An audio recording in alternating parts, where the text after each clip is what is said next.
so.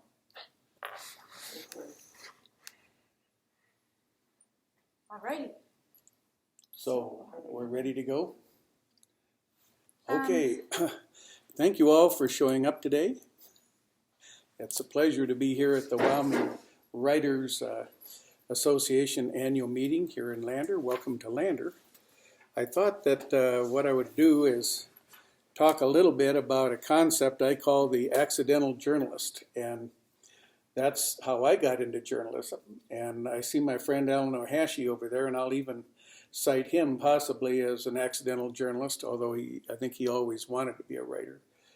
I got started 58 years ago when I was injured playing football. And my dad decided, because I kept having brain concussions, that I shouldn't play football anymore. So I had to quit the football team, and I was pretty devastated. But then the English teacher came to me, and I was a pretty good student, and said, "Why don't you write up the football games for the school paper?" And this was in northeast Iowa. And Nance, would you hand me that water? So this was in northeast Iowa, where I grew up, and so I started writing the games, and then I started writing a column for the school paper. And then what happened? I wrote a column critical of that football coach. And so the advisor to the school paper said I couldn't write the column for the school paper anymore.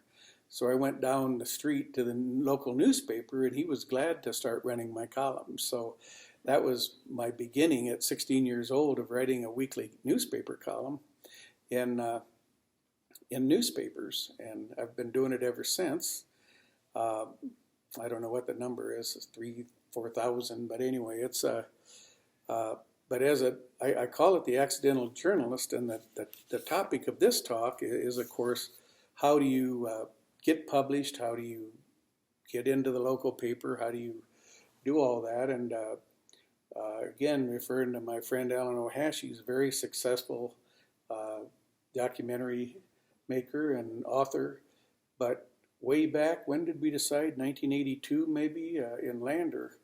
I owned the newspaper with my wife Nancy, and Alan was the assistant to the mayor, and he loved sports and loved writing, and so he came to work for us as part-time covering journalism. And that's how a lot of people start in journalism. They start out accidentally. So I think that's something that, and then there's other times when you have to convince people to do it. Alan, I don't know if you remember Tom Rush, but Tom worked at the local hardware store, but he kept writing these letters to the editor to me that were very entertaining. So that he had obviously a mastery of words, and he also had a lot of good ideas. So it wasn't too long after that I hired him as a part-time reporter. And then he ended up becoming an editor and one of the best cowboy poets that Wyoming ever saw. But he died at 45, I think, from colon cancer, unfortunately. But he was another accidental journalist. But that's an example of when you know somebody has it, but you try to convince them to do it, because they don't even believe it themselves. But the thing that becomes addictive is the reaction you get from people. People out there read your stuff. They tell you how good it is and how much they liked it. And all of a sudden, they say they like being a journalist. They enjoy getting that reaction. Another reason people like to do this is to make a difference. And again, you'll see people in various organizations that maybe they have an axe to grind or a project they want to promote, but they're forced into writing about it. And when they write about it and they get the reaction and people appreciate it, they actually become journalists. I have a handout here that I took this off. It's called the 20 Things I've Learned in 50 Years of Writing. And this is actually a takeoff on something I wrote called the 20 Things I've Learned in 50 Years of Business. So some of these are probably more applicable to business than they are to writing, but But again, my number one item in everything in life, timing is everything. I mean, timing is everything. You can have the right idea and the right uh, uh, everything, but if the timing's wrong, a lot of times you're going to fail. So timing is everything. And my second point is you spend your whole life selling yourself. I think that's really important. And one of my mottos is you sell to the customer what the customer wants to buy. So if you're going to write a story for, my new friend here said she wants to write a story for a magazine up in Maine. But what are you writing about? You're writing about your experiences in Maine. So again, that your customer, that publication, would be interested in that. So it's again, sell to the customer what the customer wants to buy. And I've known so many people that will write something that is just doesn't make sense. It might be a great piece, but it doesn't make sense to the person they're trying to get to publish it. And so they get turned down and they think they did something wrong. No, it was just the wrong thing. I also talk about the 80-20 rule in life. You'll find that 80% of the good things in your life happen with 20% of the people you know. It's in business, 80% of your business will come from 20% of your customers. It's a universal rule called the 80-20 rule. Let's see, I'm going to skip down here. Another one that I think is really important, and Alan always exemplified this, but I call it loving your audience. You really have to love and respect your audience. And if you don't, I think you're going to be in trouble. And they know the difference. Hi. Come on in. Sorry, I was at the bookstore and I looked at the time and said, oh no. We're kind of crowded around here because she's videoing this, so it's but that's okay. Can I ask you what your goal is in writing? Have you published some books before? Or? I have not. And so. I'm hoping to. I've written a book that I'm trying to get published. Great. That's super. Well, if I can answer any of your questions, we're going to make this interactive here pretty soon. So, thank you. But anyway, love your audience. The audience knows. They always know if you really care about them and care about what you're saying, and you have to have that passion. This is a very important one, and I believe in life that there's somebody looking for you as hard as you're looking for them. You just got to knock on enough doors. And that's such a hard concept to believe because most people give up too soon. And it's like you just now saying you've got a book you've written, but you're trying to get it published.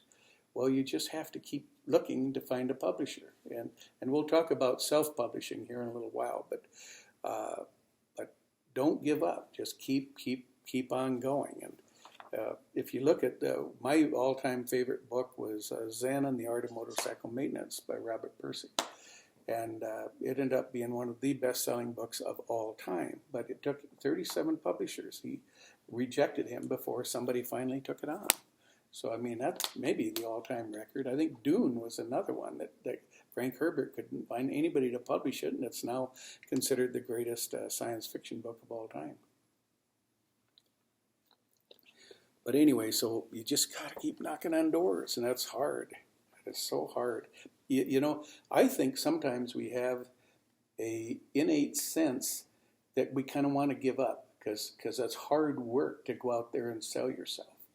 And one of the hardest things in life is selling, period, because people get rejection and they take it as a personal rejection rather than a rejection of the product that they have.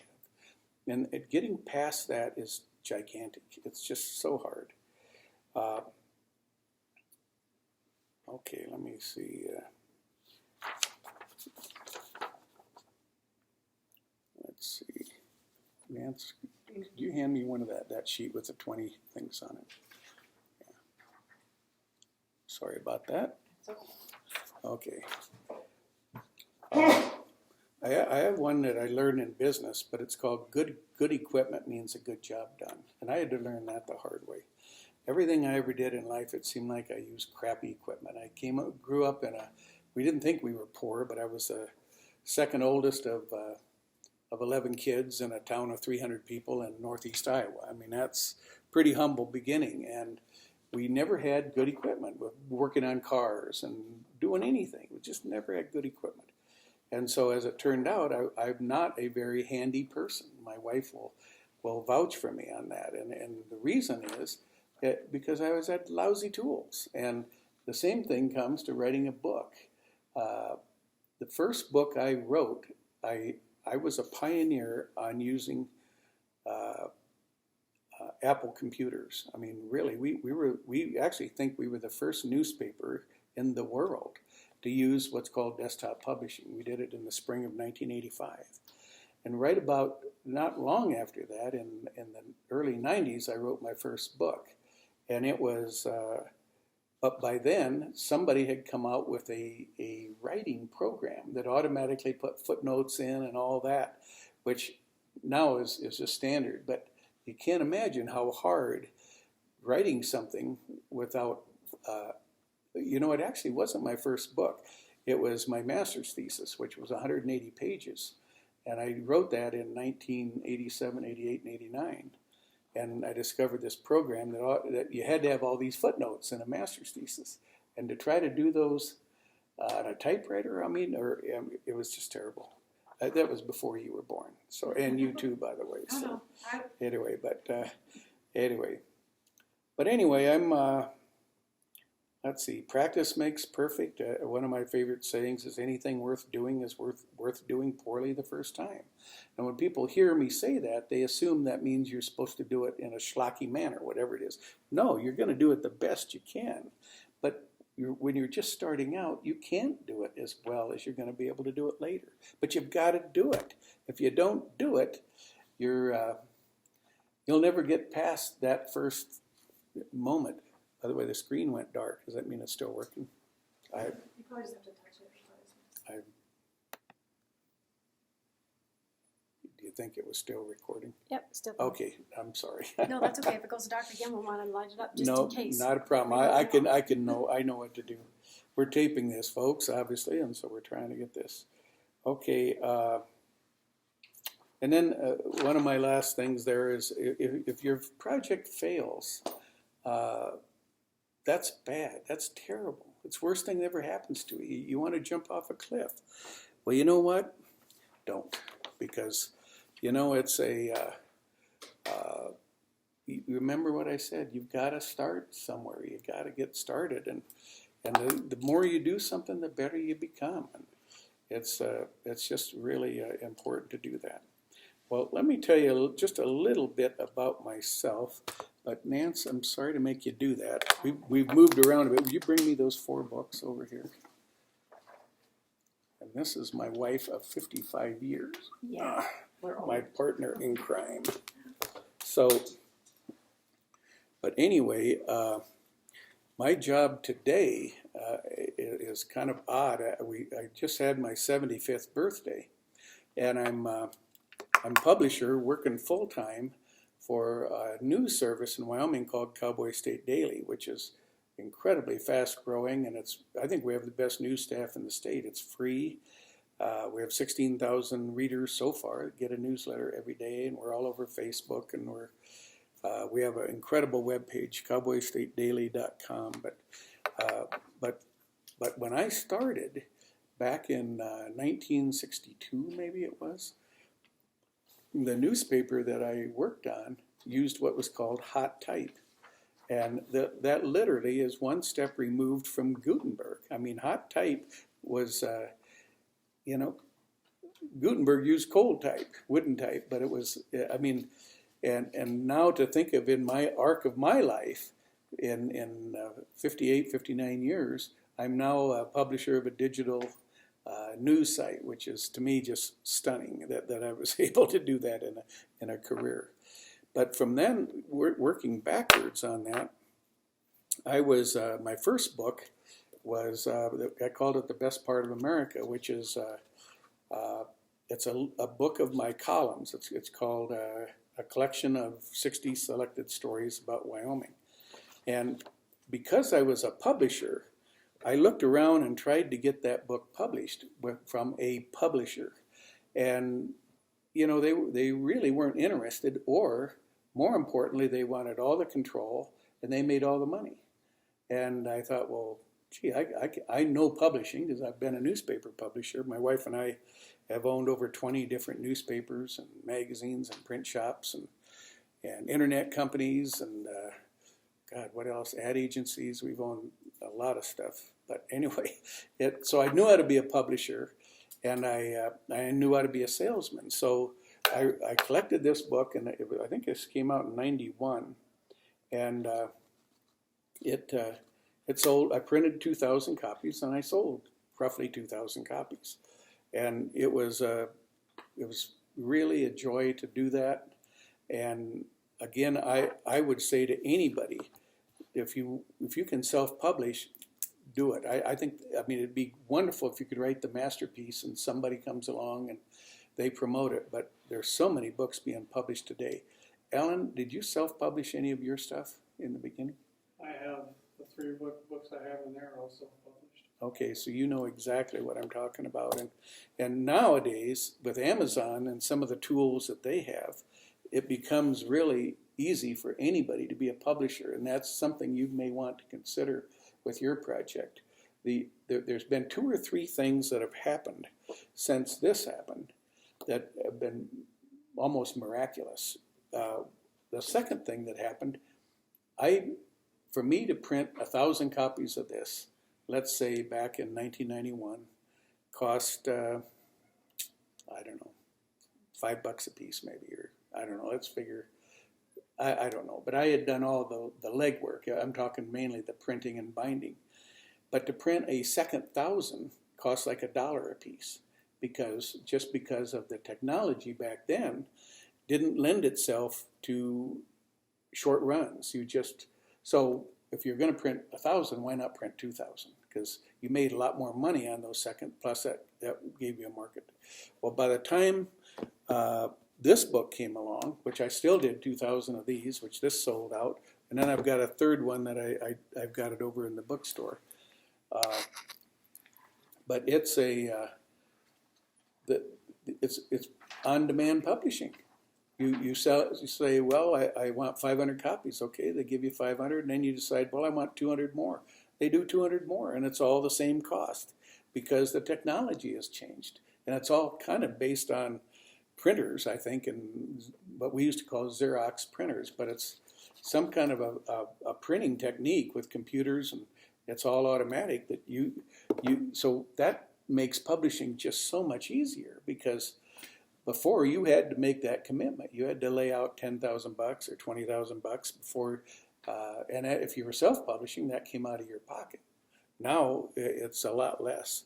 Then what happens, you get into some fun stuff like I did, and I did these coffee table books, and I did 3 of them. I'm going to show you 2 of them, but we've sold 34,000 of these books, and I don't think there's ever been a Wyoming coffee table book that's come close to that many sales as a group, but maybe I'm wrong. But anyway, but that was a labor of love. And again, you sell to the customer wanted to buy. There really hadn't been a coffee table book done about Wyoming for about 8 or 9 years when I decided to do this. And the more research I did on it, I found out that there had never been a coffee table book done in Wyoming by an individual. They have all been done by the state of Wyoming or by these companies that will actually do these things. So that was pretty cool, and that was fun. So let me go here onto so. One of the things that I believe are important is write about things that you know. And Alan is, again, using Alan Ohashi as my foil here, but Alan is Japanese American, and you know all about the internment camps up in between Powell and Cody, and you've done documentaries on that, and you've got 2 books for sale here about that, right? One's a coffee table book, and one's more of a personal book, I believe. The personal book isn't done yet, but the coffee table book is up. Okay, great. Well, but that had a Wyoming State Journal root to it. Yeah. physical in the 80s.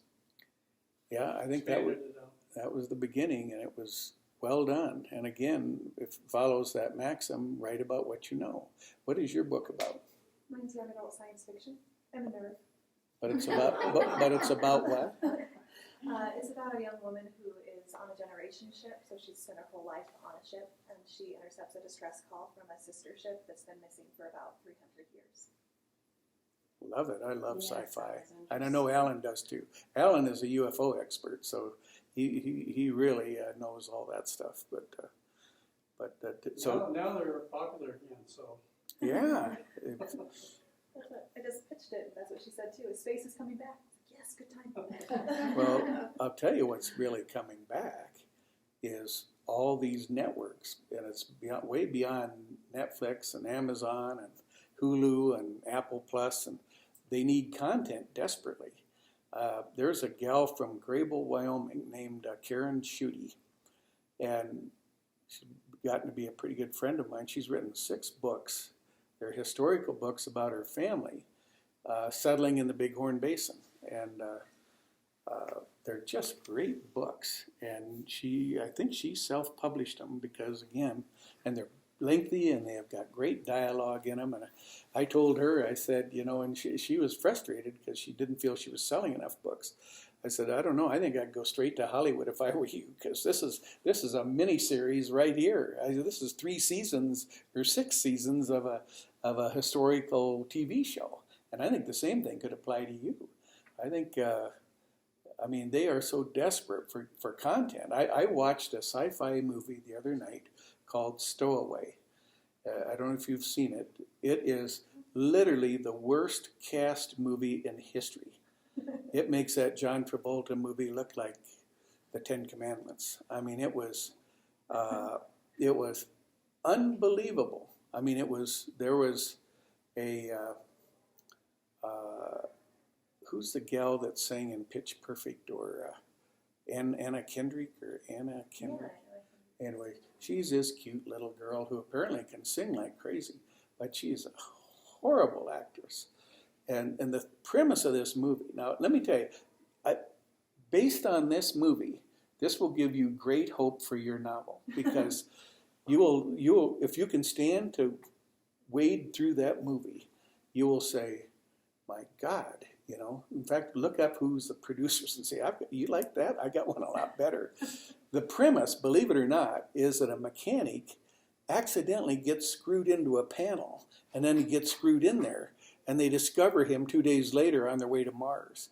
And they don't have enough food for 4 people. They only have room for 3. Name of the movie is A Stowaway. Hi. And it is literally the dumbest, poorest directed movie in history. And Rotten Tomatoes gave it IMDb gave it, I think, a 2.3 score. And yet you watched it. I love sci-fi. I love sci-fi. And like I said, the premise you just told of your story is great. And keep in mind, I'm a huge science fiction fan, and Frank Herbert's Dune is my favorite, of course. Well, if you do any research, I've read all 14 of those Dune series books, but if you go back and read about Frank Herbert, and you look at the history, he was a marginal writer. And so somewhere along the way, I found a book that talked about his early development. And somebody at some publishing house believed in him. And they hired the world's best editor to come in, and they changed every sentence in his book, I swear. But it ended up reading like a masterpiece, which it is. And Frank Herbert, he kept writing books because they knew they had, as Alan knows what this means, we'll clean it up in post. Is that the expression? That's it. We'll fix it in post, which means if you're doing a video, that means if you stutter or stumble or drop something or noise, the editors can fix it in post-production. Well, that's exactly what's happened to your books. So what I'm trying to say is don't give up, because and you may end up selling your book to somebody, and it'll end up coming out almost unrecognizable to you. But it doesn't matter, because your name's on it, and you get the glory. But I'm a great writer. You are, but what I'm trying to say is you don't need to be the greatest writer on the planet, and what you need to do is be a hell of a good promoter. Okay, ma'am, I'm Bill Sniffin. Hi, and I couldn't find you. I apologize. Well, I think they lost me here because not very many people found us. But what's your name? Rita Thomas Oakley. Okay, and where are you? And for a number of years, I wrote a weekly column in the mid-'80s, sort of an Irma Bombeck-ish column Oh, wow. for a small town newspaper. And recently, I've been writing short pieces about as if the people from the 1980s were now of an age, and about a couple, Marge and Arlie, who have been married almost 50 years, and their lives sort of channel people I know who are of a certain age. Wow. Well, I think that's great. Where do you live now? Gillette. Gillette, okay. Does Gillette News Record publish any of your stuff? No, I've been working on other fiction. Oh, I see. I've got a book and 2 novellas that are pretty well done. Okay. And yeah, so I need to get back to those people who depend on AARP magazine and recliners and remote controls, and their grandchildren come in and fix the computers for them. So yeah. Well, when my phone quits working, I call my grandson to help me out. Well, you need it again because the phone doesn't work. I know it. But anyway, it's welcome. Like I said, I thought when they said I was in the bar, I thought this was a great location, but I think they lost us because the other speakers are in some other Well, yeah, areas. because I went slowly up and down and read, and I had to find the big print stuff. And so when she said, "Oh, it's right there on the door," I'm looking. Well, I couldn't see it. Well, and so your goal attending this session is? Yes, I think that what I've written now is fairly relevant. In the 80s, when I would write the columns, then I depended on my Writer's Digest market book, the big thick one that was like more money than I should have spent on it, but I did. And I would send that stuff off, and some of those columns were published in about a dozen national and regional. A friend of mine in Florida picked up a little copy of a home cooking or something like that, and she's thumbing through it, and she goes, "Rita," I was in Montana at that time, and she was in Florida, so that was sort of cool for her to see something that I had done. I'm 75. Can I ask you how old you are? I'm older than you. Okay. Well, the reason I mention that is that I'm working on a project that I hope to live another 10, 15 years so I can finish it. Yeah. But I contend that I'm the first baby boomer. And I was born in March of 46, which meant I was conceived in June of 45. And so I've actually registered the domains for firstboomer.com, firstboomer.net, all of those. And I want to do some kind of a website or a Facebook page for people of a certain age. Yes. And I think what that site would be looking for is exactly the kind of content you're talking about. Here, they're all I know it written. well, and but I haven't done this. Words each, so. I need to work with Alan here to help me get Oh, my okay. sites going. She's a lovely writer. Well, I believe it. I believe it. So good for you. Oh, hi. Your hair is long. Oh, I actually came to a conference just to hear her read. Wow. Oh, thank you. I mean, I My did. biggest fan. So are you from Burlington or is that where you? I'm from Burlington. She's from Gillette. Oh, yeah, that's right. You're from Gillette. Okay. Do you have some books over here at the? No, I'm hoping one day to have a book. Okay. But no, in 2017, my first time coming, and I was away from creative writing for 25 years. I entered some things, and the adult fiction, and the judge said some very nice things. He combined them all, and I got first place in adult fiction. And he said, try YA. This is children's, and so that's what I've been working on since. She remembers parts of the first thing I ever read. So Well, that's pretty cool, I would say. So it's a, well, I'm thinking here of, I really wanted to tailor this for the people here. So let me see if I can, I'll maybe set that over there. I may ask for those back at some point, but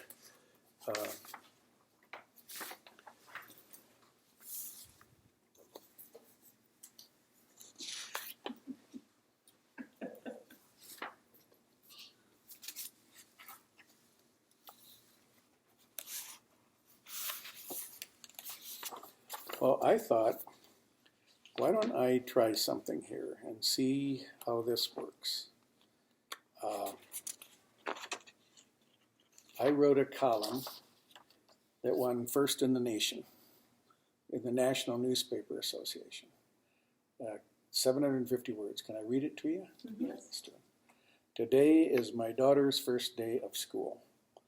It's been 5 years of diapers, dollhouses, skin knees, ponytails, Barbie dolls, tricycles, sparklers, double runner ice skates, big wheels, kittens, and hamsters. Today I'm sending my youngest child out into the great unknown. She will leave our nest and find out there's much more to life than just that she has learned from her folks.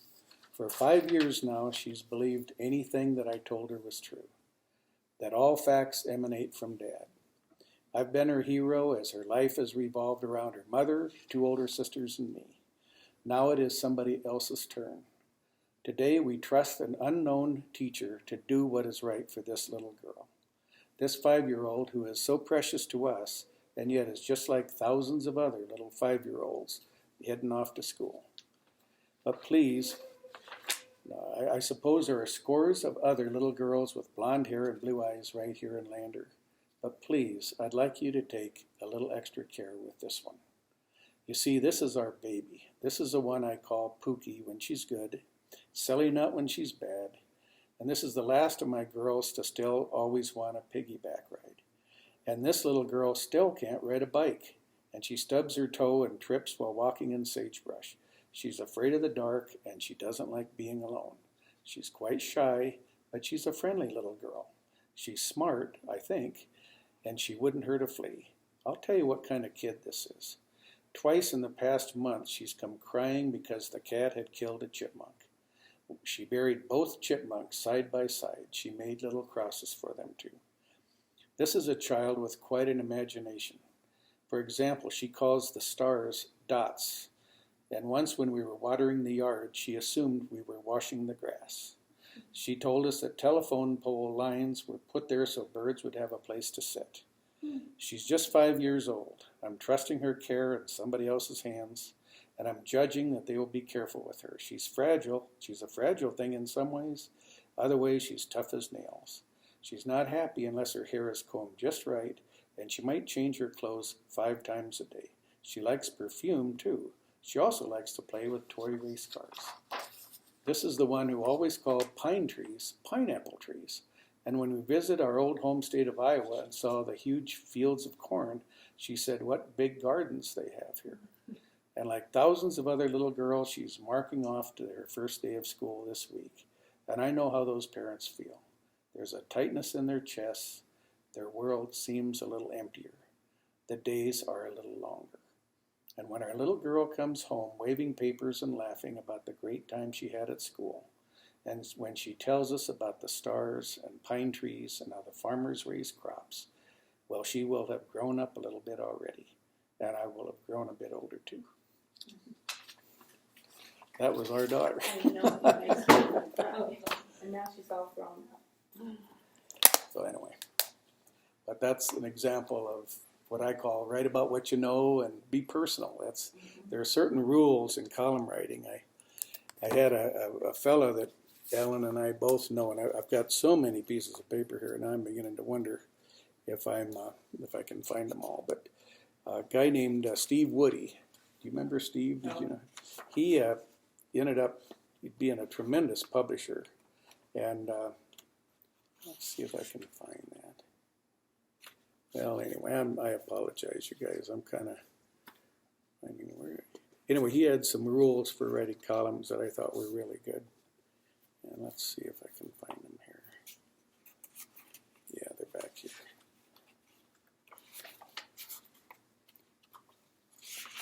Yeah, this was his idea, which is not necessarily what I believe in. Most of my columns are, I keep them at 750 words. And anybody who's done this also knows that I love Mark Twain's famous line, and he says, I would have written this shorter if I'd have had more time. Because the key to most writing is the editing and scaling it back down.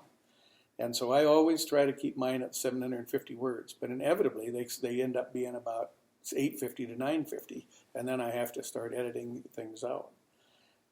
The other thing that I do is I miss the having colleagues, and Alan worked in our newspaper at times, and you surround yourself with good, sharp people, and then you get all that instant feedback on everything that you do. So I actually have a list of about 300 people all over the country that I send my drafts of my column to. And I ask them for three things. First of all, tell me if I'm full of crap. Secondly, fix any punctuation, spelling, any mistakes. And thirdly, what do you have to add to it? Because sometimes they might have something that is more interesting than what I've written. And so because of that, it makes column writing really a much easier thing for me, but it took me 30 years to develop that system, but also to develop these people. But that's one of the things I do before the final product goes out. It's been vetted really, really well, and so those are some of my personal tips. Now this is what these are so obvious, but Steve Woody says be factual. I think that's should be a given. But he said, understand your newspaper's goal as a news organization. If a column seriously examines a local issue, offer suggestions for a remedy. And before you interview someone for a column, do research on that person and on that subject. That is so obvious, but you'd be stunned. I mean, I've been interviewed a lot in my life, and literally the first thing they'll say is, and what was your name again? I mean, they literally have no clue, and I'm saying, my God, how is this going to go? But anyway, now Woody, he believes a column should only be 600 words. I disagree. I think 750 is perfect time. Said write about local people, events, and places. Says have some news. One of the things I always try to do in my column is that every column I write, I like to think that there is some nugget of information in there that nobody knows.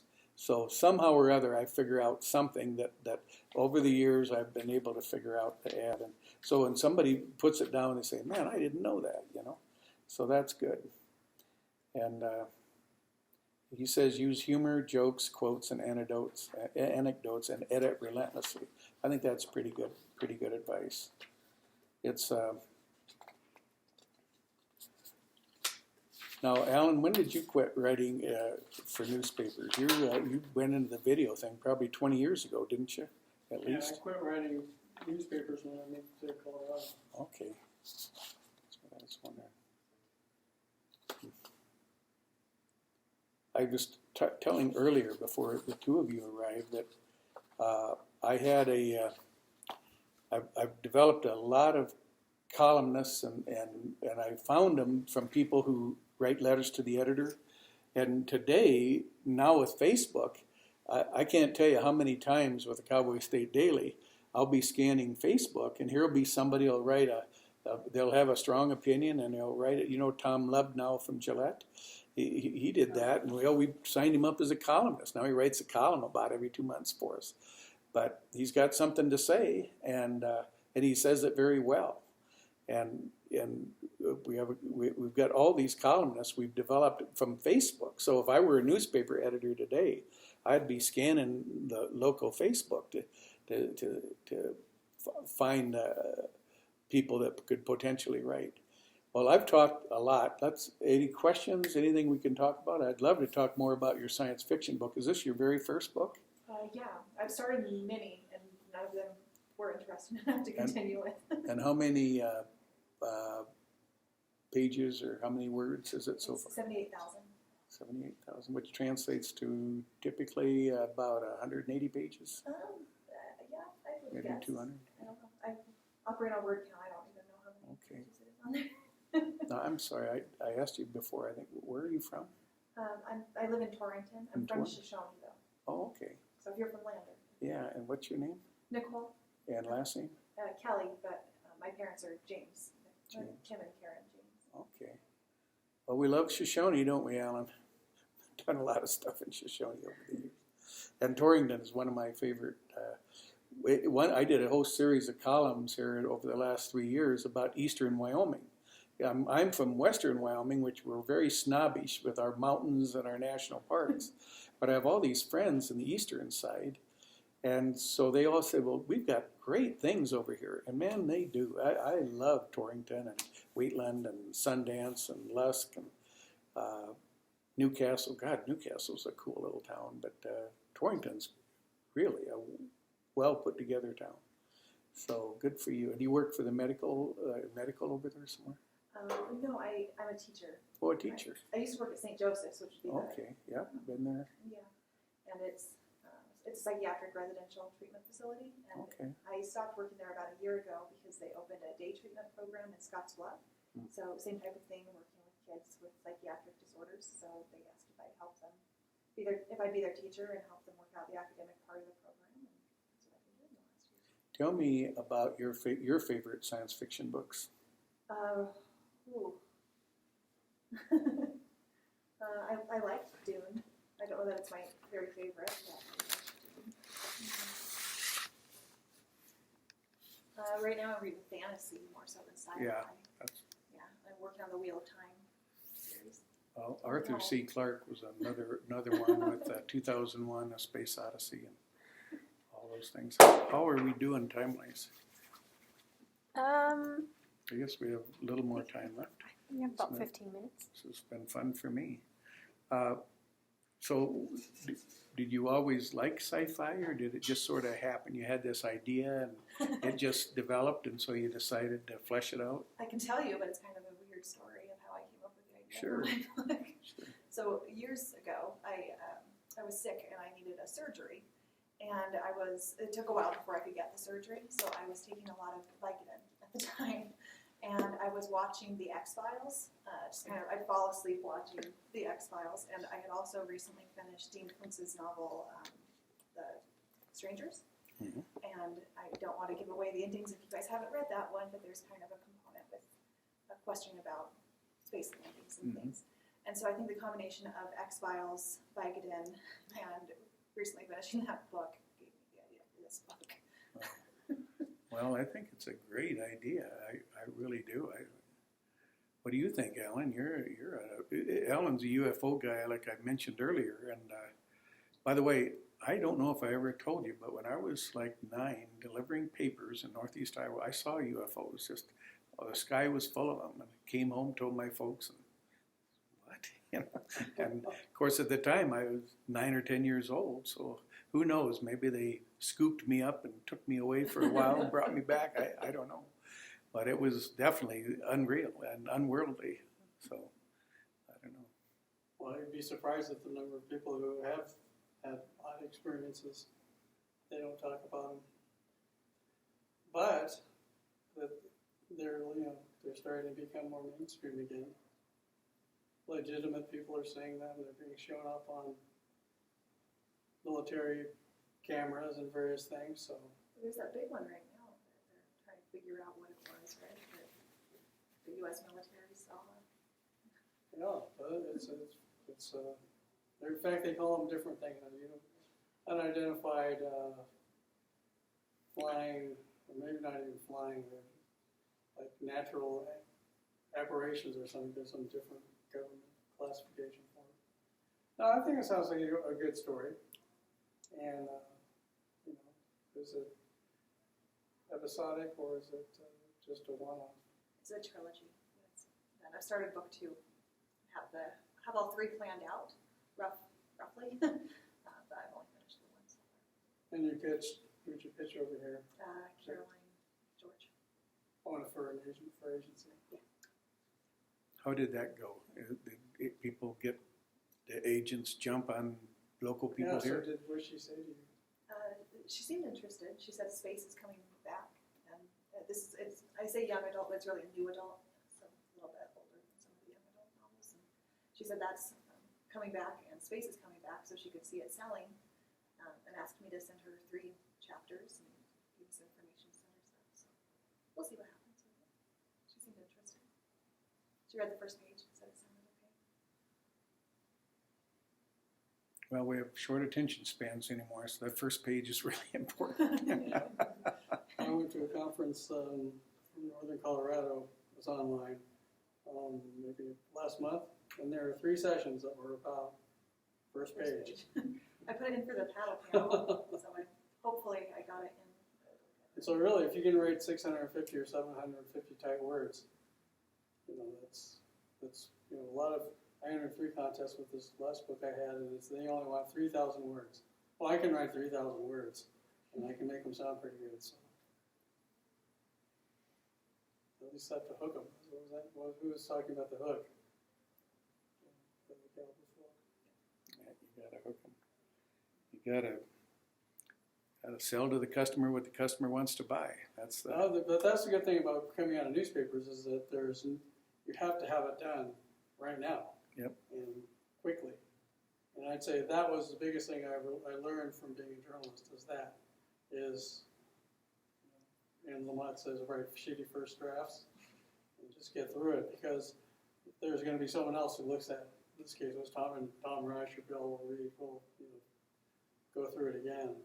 So that's the same thing with these books. I figured out writing books that they don't have to be perfect right out of the stall, and because someone else is going to change it.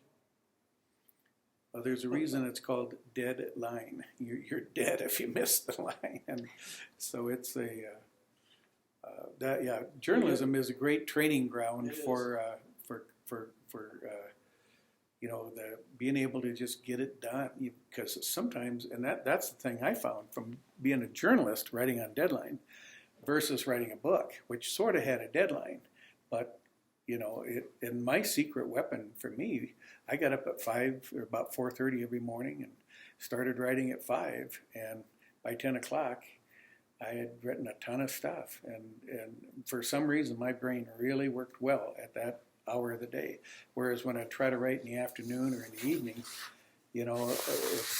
what happens to older people, which you and I are the only 2 people who can recognize that, is I call it prime time. When you're young, you might have 12 hours of prime time during the day. I mean, you're just going full blast.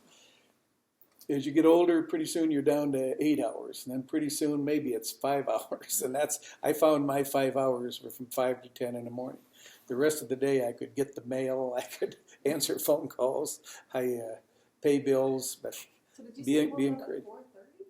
Well, that's a beautiful time of day, especially for about 6 months out of the year in Wyoming. It's a beautiful time of day. I always thought 4:30 in the morning was kind of like a unicorn. People talk about it, but it doesn't really. It doesn't exist. I'm actually a night owl, so it was tough. It was tough training, but my brain was so sharp at that hour. I was thunderstruck at that. I write 4 hours every day, 5:30 to like 9:30. I'm an early person too. Is that in the morning or in the In the afternoon? morning. Yeah. And I'm on these now rather than being writing groups, there are these online writing groups, and those are very force you to be accountable, because you write alone but still together with people. It's like you're writing in the library with all your friends. My best writing has happened at 3 in the morning. The best chapters in my book started, I sat at the computer at 3 in the morning.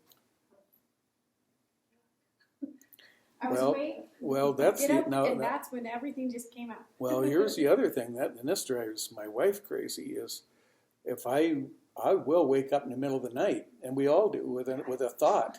I get up and go write it down. I write on it because I can't remember it in the morning. I get up in the morning and say, damn, what was that? What was that brilliant idea that I had? You know, so it's a... I will do that, but I won't wake up at that time. No, you don't do it on purpose, but you know, we're either larks or we're owls. I mean, that's kind of the human condition, and I've always been a night owl, and to be a morning lark is, boy, it's hard, but like Alan says, your brain is very fresh at that time of day, so. I have a question for you. Yes.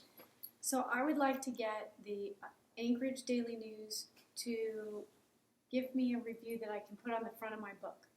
Who would I contact at the newspaper for something like that? Well, Anchorage is a pretty good sized place anymore. It's, I think, 300,000 people. Mm-hmm.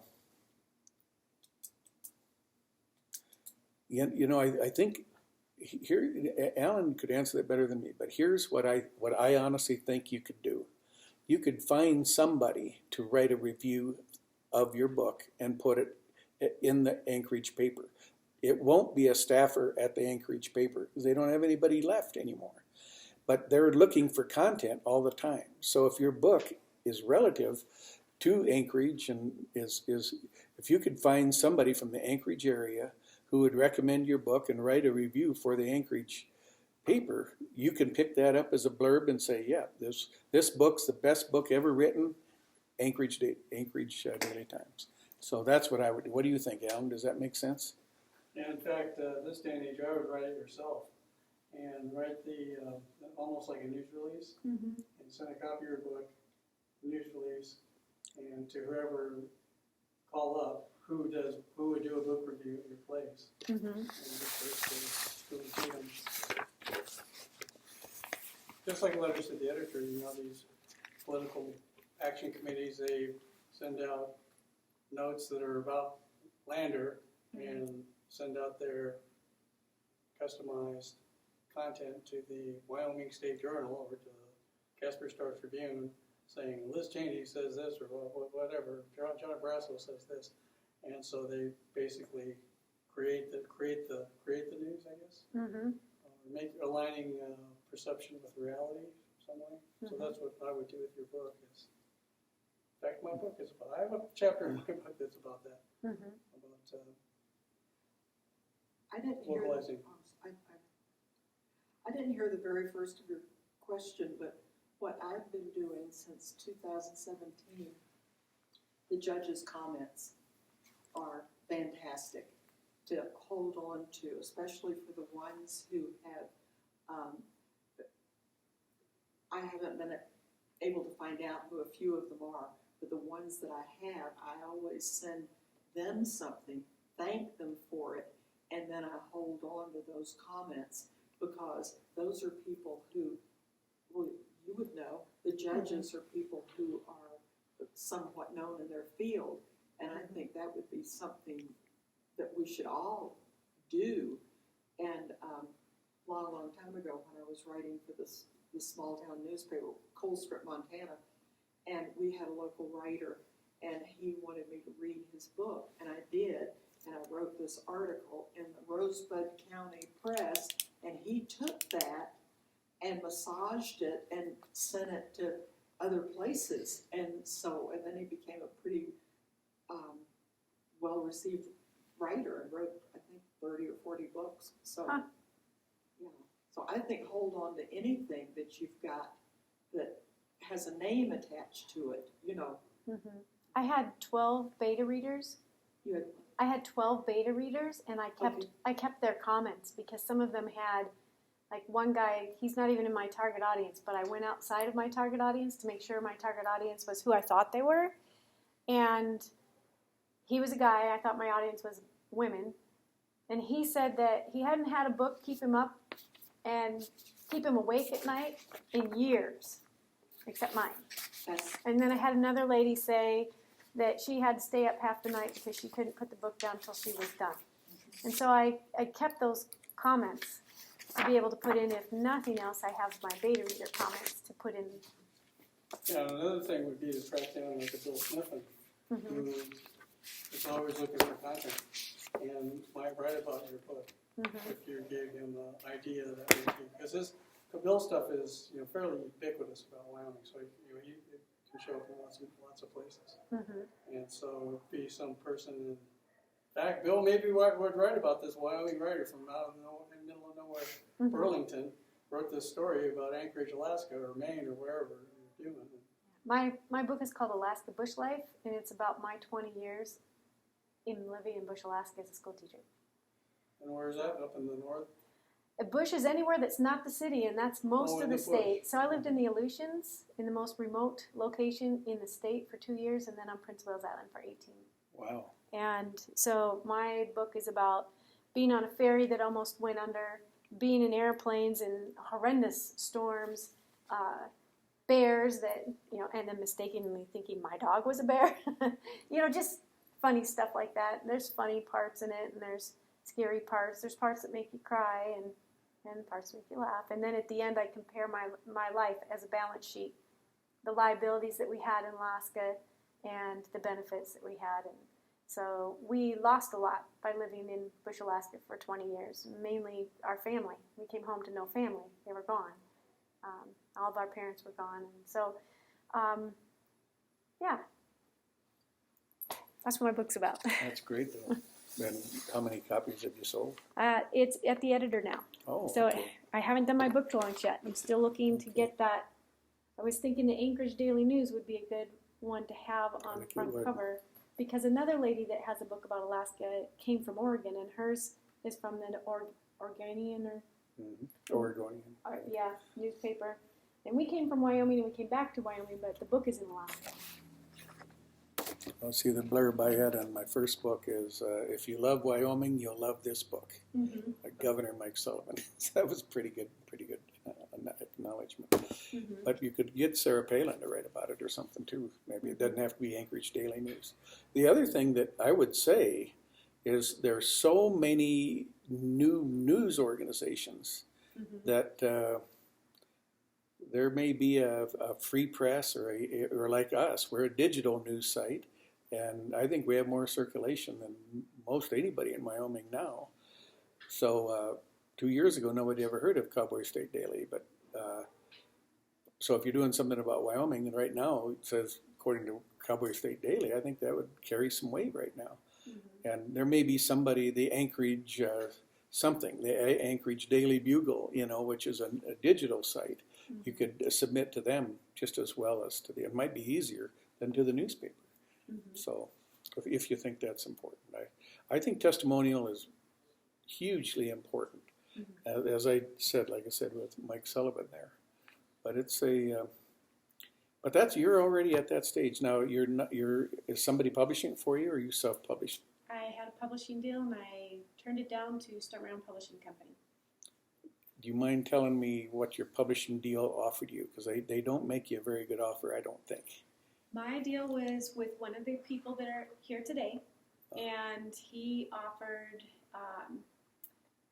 that he would pay all the costs to bring the book to market, and that after he earned his expenses back in sales, then I would get anywhere from 35 to 50%, depending on what deal we came up with in the end. And that, to me, was a really good deal, because you look at other publishers and they want to give the author 5%, and he only wants to get his money back and then split the... But my books is a series of books. So my first book is my story, but I have many other books of other people's fascinating Alaska stories, and that's what he was looking for, was a trilogy or more. I actually don't think it's that hard today to be your own publisher. Mm-hmm. I just don't think it's that hard. I mean, for me, it was second nature. I mean, Alan, like I say, we had published over 4 million tourist magazines, before I did my first book. And let me tell you, these weren't not flyers. These are 80-page, 4-color, 8x10 magazines, And so if you know how to do that, you know how to do one of these, I mean, you just do. So it was, but I think today, again, if nothing else, look at YouTube and they'll tell you how to the steps on what to do, or go to events like this, and people will learn. And that's what I did.